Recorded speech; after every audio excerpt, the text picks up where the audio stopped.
कपीश जी, इस आंदोलन का कैप्टन कौन है? जी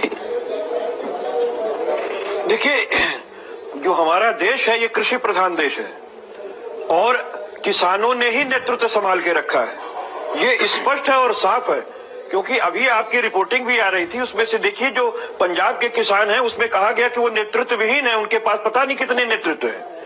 तो चीज ये है कि ये समझना नहीं चाहते हैं, हम लीगली बात करना चाहते हैं।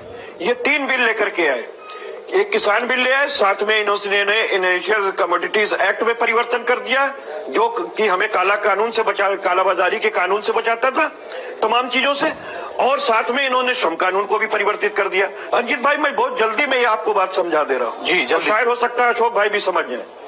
देखिए, इस बिल के अंदर जो सबसे महत्वपूर्ण चीज थी वो एमएसपी का निर्धारण नहीं किया गया है, और इस बात को सरकार कहती है कि हमने तो समाप्त भी नहीं किया अगर लिखा नहीं है तो।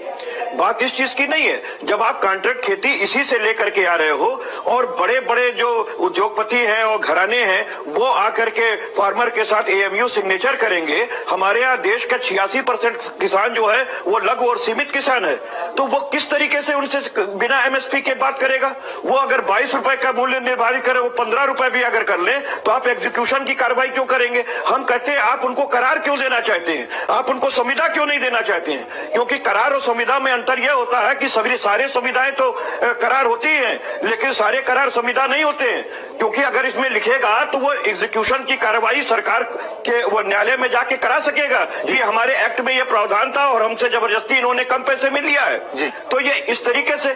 दूसरी चीज देखिए, जो भूमि अधिग्रहण अधिनियम है वो इतना कड़ा बना दिया गया कि किसानों की खेती इन्हें 4 गुने पे लेनी पड़ रही है, उसे जो है नौकरी भी देनी पड़ रही है। तो एक नया तरीका फार्मूला लेकर के आए हैं, और ये निश्चित रूप से मैं आपको बता दूं कि किसानों को उन्हीं के खेत में बंधुआ मजदूर बनाने की तैयारी है। तीसरी चीज सुन लीजिए, जो भंडारण की इनको सुविधा दे दी गई, अगर ये भंडारण स्वयं करेंगे तो जो कॉन्ट्रैक्ट वाले रहेगा उसमें तो ये स्वयं कर लेंगे, और जो किसान इनसे कॉन्ट्रैक्ट नहीं करेगा उनके आलू को, उनकी चीजों को, उनके प्रोडक्शन को ये हाई रेट पे अपने यहाँ रखेंगे और उनका फ्री में ले लेंगे माल।